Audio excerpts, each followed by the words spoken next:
Ustaz, ini nampak nggak? Takutnya nggak nampak. Masih. Ada yang kurang.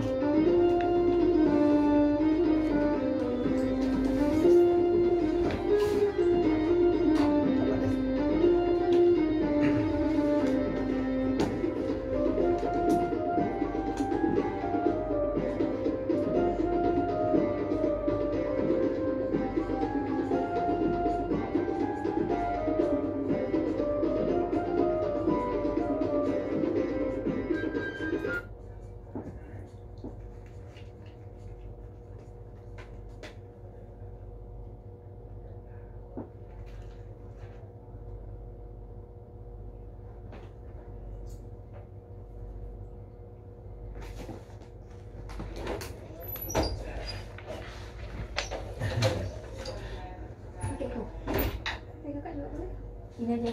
Oh, Dera kena di Pro 2? Tetap, Ustaz. Oh, Pro 2 tetap siaran? Start. Oh gitu. Oke. Satu, dua, tiga. Sekali lagi. Susah ya kesulitnya. Satu, dua. Oke, Yes. diam ya. Dek, ke grup ya kalian ya? Dulu. Oke. Terima kasih Dera. Baik, pendengar, terima kasih Anda masih bersama RRI Radio Tangga Bencana COVID-19 untuk kesempatan sore hari ini. Dan mudah-mudahan pahala puasa kita juga masih terjaga dengan baik. Ya, seperti biasa, kurang lebih 1 jam ke depan setelah kita melaksanakan ibadah salat asar, Anda dapat mendengarkan dialog agama Islam. Nah, untuk sore hari ini sudah hadir narasumber kita, Ustadz yang sudah tidak asing lagi ya. Karena bukan orang asing pastinya, orang Aceh juga. Iya, ada Ustadz UG. Iya, makasih. Iya. Assalamualaikum Ustadz. Waalaikumsalam warahmatullahi wabarakatuh. Iya, gimana kabarnya Ustadz? Alhamdulillah, luar biasa, Alhamdulillah. semangat sekali. Karena inilah yang mau kita bahas ini, Miracle of Ramadan. Jadi sebenarnya kalau kita masuki bulan Ramadan dengan mengikuti apa yang diajarkan Rasulullah, insya Allah semangat kita akan jauh lebih daripada hari-hari biasanya. Karena memang sebetulnya ini yang diajarkan oleh Rasulullah, sumu tasihu, puasalah kamu maka kamu akan jauh lebih sehat. Jadi orang yang puasa itu dengan metabolisme tubuhnya yang terjaga, karena dia sudah fasting, sudah nahan makanan lebih kurang 13 jam. Kalau kita di Indonesia, pastinya kita jauh lebih fit karena tidak ada kadar insulin atau gula darah yang diproduksi berlebihan, sehingga menghambat energi dan keluarnya metabolisme tubuh kita. Jadi insya Allah jauh lebih fit pastinya. Seharusnya itu yang terjadi. Seharusnya ya. itu yang terjadi. Kalau tidak ada yang salah ya. Jadi untuk sore hari ini kita membahas mengenai The Miracle of Ramadan. Apa Iya. keajaibannya itu? Luar Ini biasa. menarik ini judulnya. Sengaja dibuat menarik biar semua pendengar di luar sana ikut pantau kita. Kalau ada yang mungkin bisa lihat juga, tapi kita nggak live di Facebook ya, berarti nggak jadi ya? Enggak ya? Nggak apa-apa.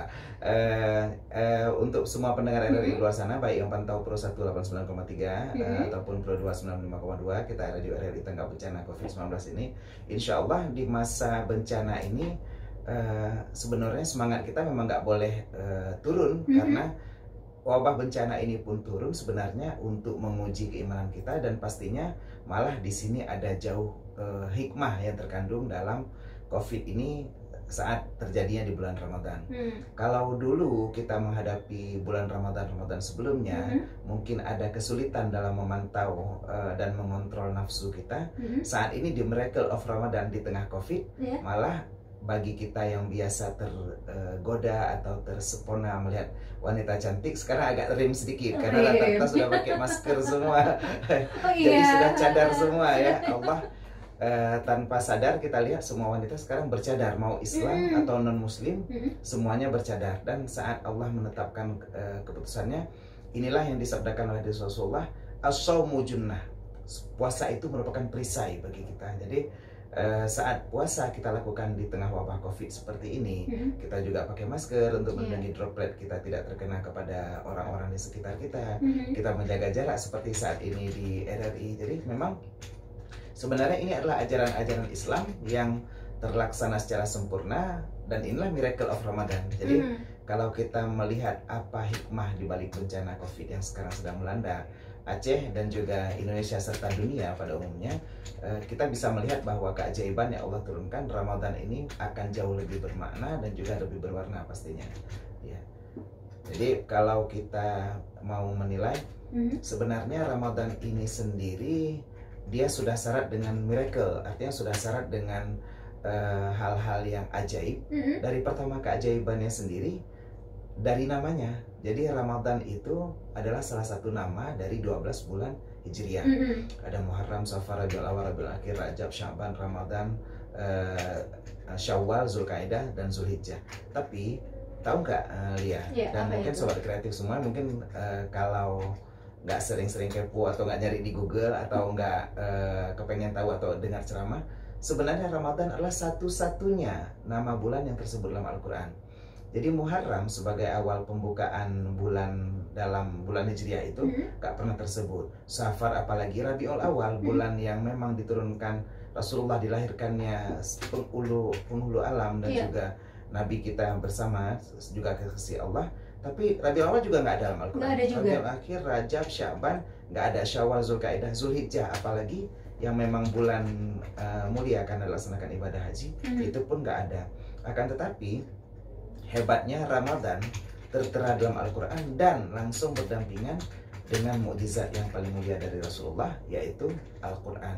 Al-Baqarah 185, Syahrul Ramadan alladzi unzila fihi Al-Quran. Bulan Ramadan adalah bulan tempat diturunkannya Al-Quran. Dan itu adalah the next miracle. Artinya selain Ramadan ini namanya muncul dalam Al-Quran, dan Al-Quran ini juga merupakan suatu keajaiban yang luar biasa. Jadi pastinya kalau sobat pendengar RRI di luar sana yang mendengar siaran ini pada hari ini, mungkin kita sadar sebenarnya orang banyak yang baru kepo dengan notifikasi Al-Quran ya di bulan Ramadan. Selama ini kita gunakan handphone kita untuk melihat notifikasi dari medsos atau sosmed. Jadi kita punya aplikasi Instagram, Telegram, miligram, kilogram, apalah pokoknya gram ada kalian karena banyak kali notifikasi belum sempat baca. Jadi WhatsApp juga terlalu banyak, Facebook juga. Tapi kita nggak sadar sebenarnya dalam setiap hari ada 6.666 notifikasi di Al-Quran yang belum kita baca hari ini. Jadi sebenarnya itu pesan Allah, kalau kamu mau hidupmu terlaksana dengan sempurna, maka bacalah petunjuk penggunaannya. Petunjuk penggunaan tubuh kita itu adalah Al-Quran. Jadi apapun yang kita lakukan, seperti hari ini, wabah corona terjadi karena kita lupa baca petunjuk. Tubuh kita tidak didesain untuk memakan makhluk yang punya DNA hampir sama dengan kita, seperti babi. Babi DNA-nya menyerupai dengan manusia. Jadi saat kita makan babi, hampir sama tubuh kita terganggu metabolisme seperti kita kanibal, makan manusia juga. Maka saat itu terjadi gen yang bertabrakan dalam tubuh kita. Bahkan DNA kita pun, struktur DNA kita 46 kromosom kita kacau. Begitupun kita makan dengan makanan yang diharamkan oleh Allah, seperti kelelawar yang memang dia dari posisi tidurnya saja berbeda dengan kita. Dia ritme tidurnya malam hari bekerja, siang hari tidur. Nah, kalau kita melihat ritme kelelawar juga kata yang memang secara biologis hidupnya juga beda. Artinya dia hidup dua tempat karena binatang amfibi dan darahnya beda. Artinya darah panas, bukan darah seperti kita. Bukan darah biru juga. Bukan darah biru juga seperti mik ini. Nah, saat kita mengkonsumsi makanan ini, kita sudah menyalahi aturan pakai. Seperti resep dokter kan ada aturan pakainya. Kita resep manusia itu Al-Quran. Saat kita tidak menggunakan miracle di Al-Quran ini, maka saat itulah terjadilah virus COVID yang hari ini melanda. Kita makan kelelawar, kita makan katak di Wuhan sana, dan ini yang terjadi menyebar sampai ke sini. Kenapa? Karena kita tidak mengikuti petunjuk penggunaan. Kulu min thayyibati ma razaqnakum. Makanlah yang bagus-bagus, bukan hanya halal. Allah mengatakan halalan thayyibah, makan yang halal lagi bagus. Artinya bagus, memang sempurna untuk tubuh kita. Jadi kalau kita mengkonsumsi makanan yang nggak bagus, yang nggak baik, ini pastinya ada efek, ada dampak yang berpengaruh secara langsung ataupun tidak langsung. Jadi contoh kalau misalnya bagi kita yang saat ini mungkin belum bisa menghindari yang namanya rokok. Kemarin sudah ada berita entah hoax entah enggak, ada 100 orang karyawan Sampurna yang positif secara rapid test untuk COVID-19. Nah, saat mereka memproduksi rokok itu bisa jadi kan ada droplet mereka yang tercecer di rokok-rokok yang tersebar ke seluruh toko pengecer yang ada sampai ke tempat kita sekarang. Kalau kita saat ini perintahkan kepada orang-orang untuk berhenti merokok, mungkin nggak dengar, tapi dengan berita ini insya Allah pasti akan berkurang. Karena sebenarnya rokok ini pun dari peringatan pemerintah sudah ada, rokok itu membunuhmu. Yang menyerang paru-paru juga. Yang menyerang paru-paru juga. Dan bermasalah dengan pernapasan juga. Akhirnya radang paru-paru atau pneumonia ini akan cepat menyerang kita dan lebih rentan terkena malah COVID-19 ini. Jadi kalau kadang-kadang ada jamaah yang, Ustadz saya nggak bisa ninggalin buka puasa atau sahur, tetap harus merokok Ustadz. Saya bilang, ya kalau gitu coba aja ganti dengan makanan yang lain. Mungkin buka puasa diganti dengan kurma, jangan merokok. Nggak bisa Ustadz, udah saya coba. Coba apa? Saya coba bakar kurmanya, nggak bisa terbakar juga. Ya bukan dibakar Mas ini. Aduh, beda tipis ya ternyata antara seperti itu. Jadi semuanya sudah diterangkan di dalam Al-Quran. Sudah diterangkan dalam Al-Quran. Dan inilah sebenarnya kalau kita berpedoman di situ saja, mungkin kita melihat bahwa kebenaran firman Allah yang tertuang dalam Al-Quran ini jelas sekali. Seperti tadi kan makanan-makanan yang kita konsumsi selama ini secara berlebihan. Kita mungkin kalau seperti Lia hari ini alhamdulillah badannya bagus sekali. Mungkin kalau kita selama ini jaga makanan, kita kan nggak makan berlebihan. Dan ini disarankan dalam fasting tadi, dalam puasa. Kita kan makannya sahur. Sahur itu pun makannya bukan ditargetkan makanannya, tapi keberkahannya. Tasaharu fa inna fis sahuril barakah. Bersahurlah kamu karena dalam sahur itu ada keberkahan. Keberkahannya bukan hanya didapat dari makan, tapi wahum bil ashari hum yastaghfirun. Dan mereka dalam waktu sahur itu beristighfar. Jadi upayakan makan sahur itu tidak lama-lama, tapi langsung dikejar dengan tahajud dan beristighfar minimal 100 kali pada waktu sahur, baru dapat keberkahannya. Dan juga pun saat berbuka puasa juga tidak dibolehkan makan berlebihan juga, walaupun kita nggak boleh balas dendam juga pastinya. Jadi kalau misalnya kita makan buka puasa, Rasulullah makan itu sebelum qabla ayyusalliya. Beliau berbuka puasa sebelum sholat maghrib, jadi buka puasa duluan. Tapi beliau berbuka puasa itu dan biru tabatin dengan rutab, artinya kurma basah. Fa'illah, kalau dia nggak dapat rutab, dia akan buka dengan tamar, kurma kering. Kalau juga nggak dapat, maka dia hasawatin min ma'in, dia akan minum segelas air. Artinya buka puasa pun dengan minuman dan makanan ala kadarnya, seadanya, hanya untuk sanggup untuk beribadah dulu. Jadi kalau kita menjaga ritme metabolisme tubuh kita seperti ini, insya Allah pasti akan lebih sehat. Nah gitu juga tadi dengan konsumsi makanan yang kira-kira memang banyak pengaruhnya untuk tubuh kita. Jadi kalau tubuh kita makan makanan yang aneh-aneh, pasti ada sesuatu yang terjadi di tubuh kita. Dan ini pastinya kayak tadi dijelaskan juga, mungkin bagi siapa di luar sana yang mendengar siaran ini hari ini, pastinya kurangi hal-hal yang buruk untuk tubuh Anda. Minimal hari ini rokok saja kurangi. Jadi kalau memang tidak haram, tapi itu tidak bagus ya. Memang tidak haram, tapi itu tidak bagus, betul. Ya sama seperti kalau kita makan gula berlebihan, misal buka puasa, sekarang berbukalah dengan yang manis. Berbuka dengan yang manis itu adalah slogan, tapi bukan hadis. Jadi tidak ada hadisnya berbukalah dengan yang manis. Berbuka dengan manis diambil karena Rasulullah berbuka dengan tamar. Pastinya kalau ditemani dengan yang manis di samping kita ya jauh lebih afdol pastinya. Tapi kalau kita dapat tamar atau rutab, artinya kurma, jauh lebih bagus. Cuman kalau misalnya kita berbuka pun dengan tidak manis, Rasulullah pun pernah berbuka dengan air putih saja. Artinya kan bukan manis, bukan teh, bukan sirup. Jadi konsumsi manis berlebihan pun akan bahaya. Beda dengan manis yang ada pada kurma. Manis pada kurma akan diubah menjadi kalori dan karbohidratnya tinggi, sehingga tubuh kita akan lebih berenergi untuk mungkin sebutir kurma kita sudah sanggup sholat maghrib dulu. Beda dengan makan nasi yang harus satu piring. Jadi memang begah jadinya, jadi berangin. Tapi kurma enggak. Nah inilah Rasulullah mengajarkan kita bagaimana agar kita menjaga konsumsi kita. Seperti tadi kan rokok tadi memang tidak haram, tapi kan karbon monoksidanya, habis itu nikotinnya, tarnya, dan ada 1000 racun lebih yang jauh lebih bahaya dibandingkan kita menghisap langsung asap knalpot. Jadi kalau asap knalpot langsung kita hisap cuma 300, ini 1000 lebih. Jadi lebih bagus hisap asap knalpot sebenarnya kalau memang kepengen kali. Jadi kadang-kadang saya pas ada orang merokok saya tegur, mohon maaf, ini Anda merokok terus, nggak takut mati? Enggak Ustaz. Loh kok berani sekali? Kalau mati Ustaz, saya ada korek Ustaz, bisa hidupin lagi. Jauh itu Ustaz, jauh maksud itu. Nah inilah sebenarnya kadang-kadang memang saat kita jelaskan ke orang agar perintah untuk berhenti merokok, Ustaz saya sudah berhenti merokok, tapi saya lihat masih merokok. Enggak, maksudnya nggak sambil lari merokoknya, berhenti merokok gitu, jadi nggak sambil lari merokok. Tapi pastinya kalau kita bisa hindari hal seperti ini, tubuh kita akan jauh lebih sehat. Dan inilah minimal di miracle of Ramadan kita. Jadi miracle pertama, kita pastinya sehat. Miracle kedua, Ramadan ini memiliki fadilah, yaitu kedekatannya dengan Al-Quran. Dan Al-Quran ini pun membawa kepada kesehatan. Wa nunazzilu minal Qur'ani ma huwa syifaa'u wa rahmatul lil mu'minin.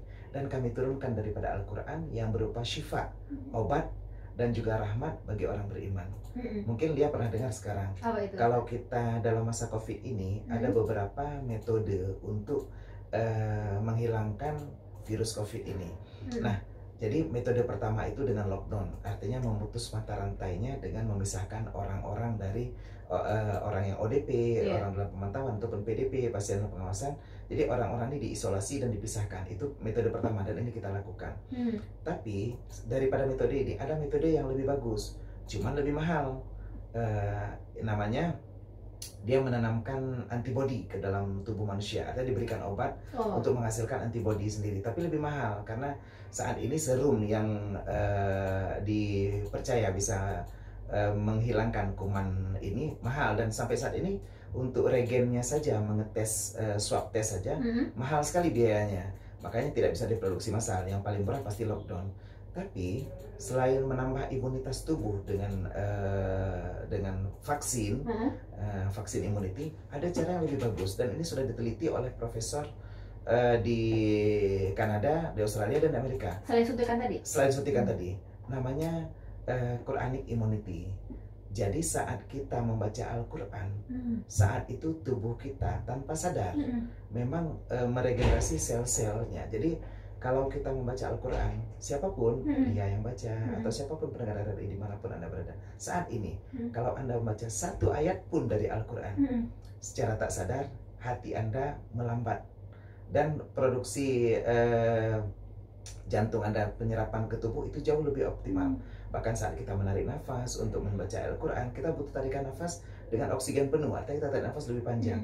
Dan ini pastinya membuat sirkulasi dan distribusi oksigen ke darah-darah kita akan lebih merata. Dengan rutin membuat Quranic immunity di saat masa kita lockdown, di saat kita working from home, di saat kita jauh dari keluarga, ini akan jauh lebih bermakna. Artinya kita boleh bacakan ayat-ayat Al-Quran. Kalau ayat mana Ustaz? Ayat apa saja boleh untuk saat ini dalam Ramadan, karena kita ada miracle-nya Al-Quran tadi. Kita bisa khatamkan Al-Quran minimal 1 kali khatam saja. Kalau 1 kali khatam, berarti kalau 1 juz itu ada 10 halaman, 1 kali sholat kita bisa baca 2 halaman. Berarti 1 lembar kita baca per kali sholat. 5 kali sholat selesai 1 juz 1 hari. 30 hari insya Allah khatam 1 juz. Kalau mau nanti diskusi ke masing-masing orang, artinya boleh mungkin bisa dihubungi DPR RI atau bisa langsung ke Tastafi atau ke saya sendiri. Kita bisa analisa juga orang masing-masing, karena kami ada diajarkan dulu ilmu melihat penyakit seseorang daripada Al-Quran. Kalau orang itu punya penyakit, karena kan penyakit beda-beda nih. Ada yang punya radang paru-paru dari dasarnya, ada yang memang dia punya sinus, sering flu, terus ada yang punya penyakit alergi, gampang bersin, gampang batuk, ada yang punya radang tenggorokan, jadi kalau siaran terus-terusan sering perih kerongkongannya.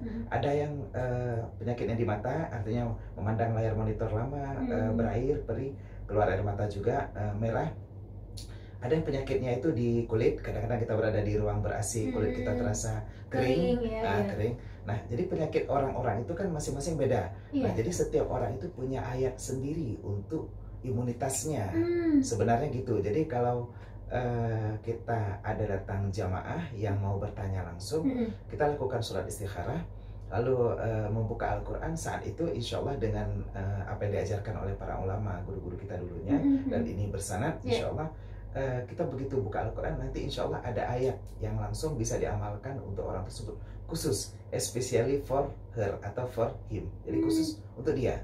Jadi kalau memang dia memang terkena COVID, tapi kan COVID dia beda. Ada yang memang punya penyakit TBC duluan, diikuti dengan penyakit lainnya. Jadi kan efeknya masing-masing beda nih. Makanya ada yang bisa sembuh, ada yang tidak. Kan rata-rata orang yang kena penyakit COVID ini sampai meninggal, rata-rata usia lanjut. Artinya memang ketahanan tubuhnya, imunitasnya sudah kurang. Dan ini pun biasa diikuti dengan 2 atau 3 penyakit bawaan lainnya. Mungkin dia punya penyakit jantung, punya penyakit gula, punya penyakit ginjal. Nah ini yang membuat dia lebih cepat meninggal. Tapi kalau tidak, insya Allah jauh lebih cepat sembuh. Nah inilah proses kita buat sekarang Quranic Immunity. Bagaimana kita mencari komposisi ayat yang terbaik untuk masing-masing orang.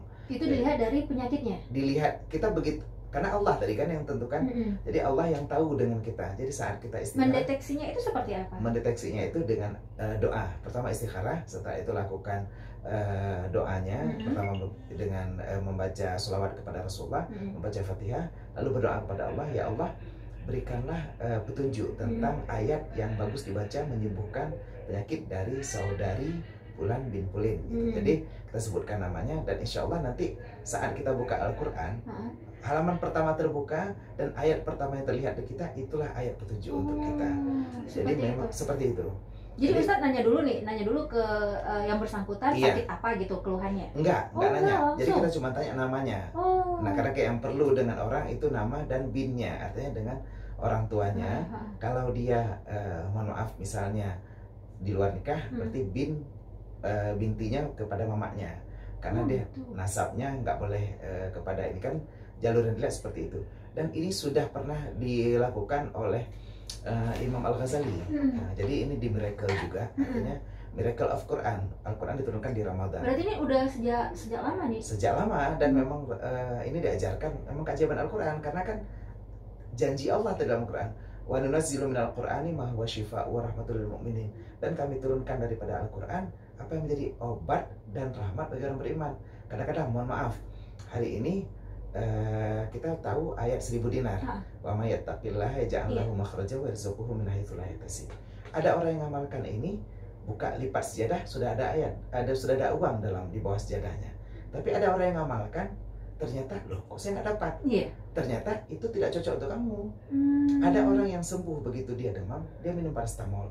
Ada yang sembuhnya minum asamafiramat. Ada yang sembuhnya minum dengan ibuprofen. Karena kan rasinya seseorang beda-beda, ketahanan tubuhnya beda-beda, sama-sama demam. Ada yang sembuhnya dengan sakit mah, ada yang sembuh dengan Milanta, ada yang sembuh dengan Promah, macam-macam kan. Ada yang harus minum antasid, ada yang minumnya harus obat mahal, ada yang harus pergi ke Peneng untuk sakit lambung. Artinya penyakitnya kan sama lambungnya, tapi memang beda-beda. Ada orang yang kaya dengan melakukan sholat duha, ada yang kaya dengan baca waqiah. Ada yang kaya dengan sedekah, ada yang kaya dengan ya seperti tadi baca ayat 1000 dinar, ada yang kaya dengan amalan-amalan ini. Ada sholat hasbalah namanya. Sholat hasbalah itu sholat membaca hasbunallah wa ni'mal wakil 4 rakaat. Satu rakaatnya kita baca 450 kali. 450 kali hasbunallah wa ni'mal wakil, hasbunallah wa ni'mal wakil, hasbunallah wa ni'mal wakil. Setelah baca Fatihah, itu insya Allah sholat hasbalah itu dalam waktu 3 hari dia amalkan, insya Allah kaya. Tapi bagi yang cocok juga tadi, cocok-cocokan memang dia. Nah, saya dulu dapat ijazah itu juga dan alhamdulillah jauh perkembangannya rezeki karena memang sholatnya capek kali. Bayangkan 450 kali, saya hampir 2 jam mengerjakannya. Jadi tapi 3 hari setelah itu langsung ada perubahan. Berarti cocok. Cocok, alhamdulillah. Jadi kebetulan maksudnya kalau kita lihat obat yang cocok di Al-Quran ini, dulu Imam Ghazali pernah ditanyakan sama seseorang. Beliau bertanya, ada ayat Quran, kulla yaumin huwa fi sya'nin. Allah itu setiap hari, kulla yaumin huwa, Allah itu berada dalam sya'nun, kesibukan. Allah itu setiap hari adalah berada dalam kesibukan. Artinya Allah itu tiap hari bekerja, tiap hari ada aktivitasnya. Lalu orang ini bertanya kepada Imam Ghazali, ma sya'nullahil yaum, apa kesibukan Allah hari ini? Imam Ghazali bingung jawabnya. Apa ya kesibukan hari ini? Saya nggak tahu bilang, maksudnya karena Imam Ghazali seakan-akan berpikir kalau dia menjawab langsung tanpa referensi, takutnya ini salah. Jadi dia berikan berikan aku waktu hatta yaum atau hatta ghad, berikan aku waktu hingga besok. Aku nggak bisa jawab hari ini. Aku pikir-pikir dulu, aku lihat sampai besok. Malamnya beliau buka seluruh kitab, beliau jajarkan, beliau buka tafsir, beliau buka Al-Quran, nggak dapat petunjuk. Besok ditanyain lagi, gimana Imam Belum Ghazali? dapat. Sudah dapat? Belum. Saya minta waktu 1 hari lagi. Hari kedua nggak dapat, dia minta lagi hari ketiga, 3 hari nggak dapat. Hari keempat orang itu nanya lagi, kira-kira kesibukan Allah hari ini apa? Saya kepengen tahu, kepo sekali saya nih. Karena kan warga plus 62 aja kan biasa gitu kepo kali ya. Jadi kalau pengen tahu setiap ada apa-apa kan, kebetulan kalau kita memang negara berflower, jadi memang masih ini. Tapi di zaman Imam Ghazali pun gitu. Rasa ingin tahunya Rasa itu. ingin tahunya tinggi. Jadi ingin tempenya lebih lagi kan? Karena memang lapar. Jadi saat dia kepengen tahu seperti itu, lalu Imam Ghazali berdoa. Satu lakukan sholat istikharah. Lalu berdoa, ya Allah, ada seseorang yang bertanya kepadaku tentang kulla yaumin huwa fi sya'an. Ayat mengatakan setiap hari engkau sibuk. Sebenarnya kesibukanmu hari ini apa? Itu pertanyaan daripada Imam Ghazali. Lalu Imam Ghazali tertidur setelah itu. Dalam tidurnya, Imam Ghazali tidak bermimpi berjumpa Allah, tapi bermimpi berjumpa dengan Rasulullah. Lalu saat berjumpa dengan Rasulullah, Imam Ghazali bertanya, wahai Rasulullah, apa gerangan engkau datang dalam mimpiku? Rasulullah berkata, aku dengar engkau punya masalah. Apa masalahmu? Ceritakan padaku. Imam Ghazali berkata, ada orang yang bertanya kepadaku, Allah kesibukannya apa hari ini? Maka Rasulullah menjawab, Allah kesibukannya hari ini adalah mengangkatkan derajat bagi orang yang mau diangkatkan dan menghinakan bagi orang yang mau dihinakan, serta memberi rezeki bagi orang yang dikehendaki. Hari ini alhamdulillah Allah masih izinkan kita berada di bulan Ramadan dengan miracle-nya luar biasa. Bulan Ramadan Allah angkatkan derajat kita. Dan ini berada dalam surat ayat Al-Quran, yaitu Qulillahumma, surah Ali Imran, Qulillahumma malikal mulki tu'til mulka man tasya'. Katakan Allah itu adalah pemilik kerajaan. Allah berikan jabatan, Allah berikan ada orang yang sudah lama ikut PNS, yang PNS tapi nggak lulus gitu. Pas dia lulus, berarti saat itulah Allah berikan jabatan untuk dia. Jabatan yang Allah berikan, kita dulunya single, lalu tiba-tiba Allah berikan jadi seorang istri atau jadi ibu nantinya. Nah, saat ini berarti Allah tunjukkan kita di jabatan tersebut. Di jabatan-jabatan Allah, apapun yang Allah berikan, Allah lah pemilik semuanya. Allah berikan kita jabatan kepala bagian, Allah berikan kita jabatan kepala dinas, kepala RRI, kepala LPP, apapun. Jadi saat inilah Allah berikan jabatan, dan Allah tu'izzu man tasya' wa tudhillu man tasya'. Allah muliakan yang dikehendaki dan Allah hinakan yang dikehendaki. Wa tarzuqu man tasya' bighairi hisab. Allah akan memberikan rezeki kepada siapa yang dikehendaki tanpa batasan. Dan inilah juga miracle Ramadan selanjutnya. Kalau kita mau rezeki kita berlimpah di Ramadan, Rasulullah berkatakan ajwadun nas. Rasulullah itu adalah orang yang paling dermawan. Wa kana ajwadu fi Ramadan, dan beliau lebih dermawan di dalam bulan Ramadan. Makanya kan Pak Yusri hari ini Kepala RRI membuka open donasi untuk kita dalam bulan Ramadan ini. Barang siapa yang mau mungkin bisa hubungi RRI untuk buka donasi, nanti dibagikan di Idul Fitri nantinya kepada orang yang membutuhkan. Jadi mungkin sobat pendengar di luar sana, baik Pro 1 ataupun Pro 2, mungkin bisa nyumbang donasi juga, karena ini miracle of Ramadan.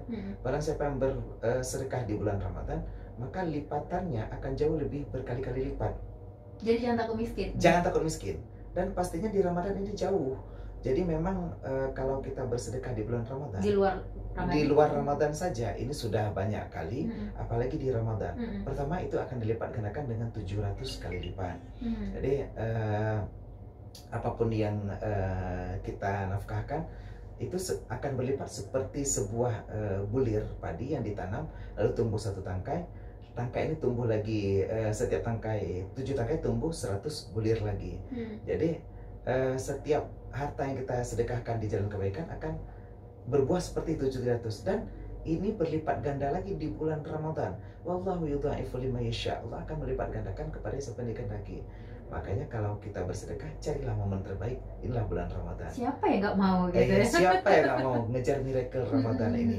Insya Allah pastinya di sini juga Allah akan lepaskan penyakit kita, dan berarti Ramadan banyak kali miracle-nya. Miracle sehat dengan puasa, sehat dengan Al-Qur'annya, sehat juga dengan sedekahnya. Jadi nggak ada istilah rugi lah saya nggak gitu. Ini banyak untung-untungnya ya. Kalau Rasulullah bahkan beliau mengulangi 3 kali, dan 3 kali, pengulangan 3 kali, kalau bahasa Arabnya ini namanya taukid, artinya berkuatan. Iya. La yang kusumalun bisodakatin, tidak akan berkurang harta dengan sedekah, bal yazdad, bal yazdad, bal yazdad. Bahkan dia akan bertambah, bertambah, dan bertambah. Belum pernah ada sejarahnya orang bersedekah itu miskin, nggak pernah. Jadi memang orang yang bersedekah itu pasti akan balik. Bahkan di open donasi kita hari ini tidak mesti uang ya. Iya. Kita menerima juga barang yang baik pastinya. Jadi kita harus sedekahkan yang terbaik yang kita punya. Jadi wa atal mala ala hubbihi, berikan harta yang paling kita cintai. Tapi kalau kita cinta istri kita, jangan juga berikan ke orang lain pastinya. Jadi Itu beda. itu beda. Nah, jadi kalau kita mau berikan yang terbaik, insya Allah Ramadan ini akan jauh lebih bermakna pastinya. Karena memang Ramadan di tengah bencana bukan alasan untuk kita tidak mendapatkan mukjizat Ramadan, miracle Ramadan, keajaiban Ramadan. Dan pastinya inilah yang harus selalu kita yakini setiap hari. Karena memang kalau kita hari ini punya keyakinan bahwa Ramadan itu sesuatu yang memberikan makna positif bagi kita, insya Allah keyakinan kita ini akan cukup membuat kita jauh lebih fresh, jauh lebih semangat dalam menghadapi Ramadan. Jadi di bulan Ramadan ini momen yang paling tepat, Ustaz. Luar biasa. Bahkan kalau Lia mungkin bukan hanya di tengah Ramadan, dari sebelum masuk Ramadan, saat itu Rasulullah sudah menjanjikan, man fariha, barang siapa yang bergembira bidukhuli Ramadan, dengan masuknya bulan Ramadan, haramallahu jasadahu 'alan niran. Jadi Allah akan mengharamkan jasadnya daripada api neraka. Bayangkan kita selama ini Lia, mungkin kita nggak usah takut bahwa kita akan tidak masuk surga. Kalau kita puasa Ramadan, Allah akan masukkan kita dari pintu Rayyan. Tapi kalaupun mungkin ada beberapa amalan kita yang kurang, kita tetap pasti akan masuk surga. Hadis Rasulullah sahih, man qala la ilaha illallah dakhala jannah. Barang siapa yang berkata la ilaha illallah pasti masuk surga. Cuman masuknya kapan? Artinya kita harus dihukum sesuai dengan dosa-dosa kita, dibersihkan dulu pastinya. Nah, karena dihisap dulu lah ya. Karena dihisap dulu. Tapi dihisap pun bukan setelah diputar, dijilat. Jadi nggak gitu juga dihisapnya. Nah, artinya kita masuk dalam neraka itu, ini kan sesuatu yang kita takutkan. Kita suka dan yakin pasti masuk surga. Kalau kita nggak akan berubah keyakinan, nggak berubah iman, nggak tercopot iman, pasti kita masuk surga. Tapi kan kita dibakar dosa kita dulu tuh. Satu waktu tinggal sholat, 40 tahun kita dibakar. Jadi kita dibakar-bakar itu dulu. Permasalahannya, kalau kita bisa bahagia saja.